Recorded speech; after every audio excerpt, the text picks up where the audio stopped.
Bonjour. James Malloy a embarqué sur le Titanic le 10 ou 11 avril 1912 en direction de New York.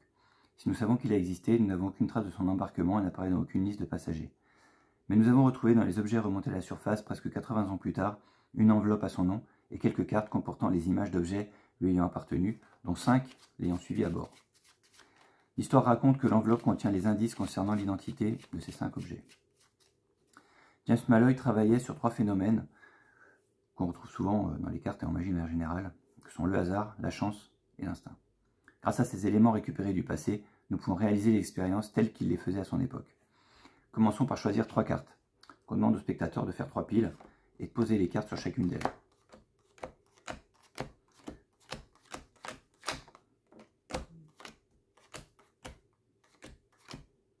Ça arrête quand il veut.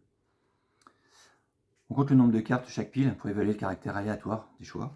1, 2, 3. 1, 2, 3, 4, 5, 6. 1, 2, 3, 4, 5, 6, 7, 8, 9, 10. Voilà. On retire les 3 cartes sur lesquelles le hasard nous a dirigés.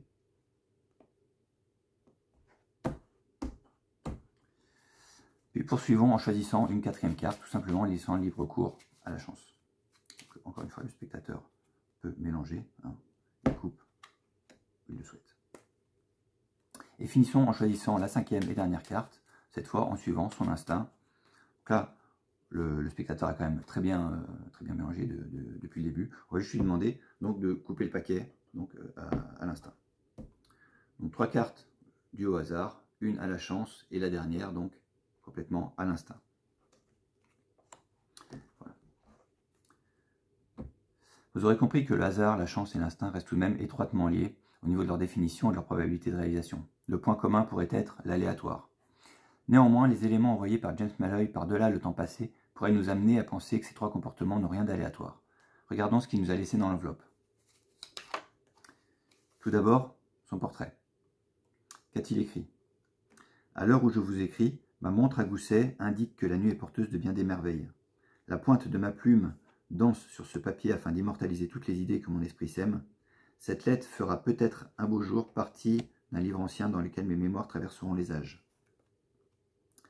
Donc, nous avons déjà trouvé 3 des éléments. Si on regarde la lettre qui a justement traversé les âges, le 12 avril 1912, que pouvons-nous lire? Quand vous lirez cette lettre, je serai mort depuis fort longtemps, mais tant d'années plus tard, le pouvoir des mots est toujours là. Vous venez de choisir librement un objet, c'est votre secret. Cela dit, je pense que nous partageons le même, il est temps de lever le voile sur l'invisible. Alors, de toute évidence, c'est effectivement de l'invisible. On va essayer de voir si on ne peut pas, avec une lampe à UV, essayer d'aller par-delà le visible. Certainement, dans cette zone-là, on ne voit rien. Si j'en appelle au passé, à l'esprit de James Malloy, j'arrive à lire le mot boussole. Rien d'autre sur cette enveloppe, ni devant ni derrière. Et on se retrouve bien avec une boussole. Regardons la suite. Encore une fois, lever le voile sur l'invisible.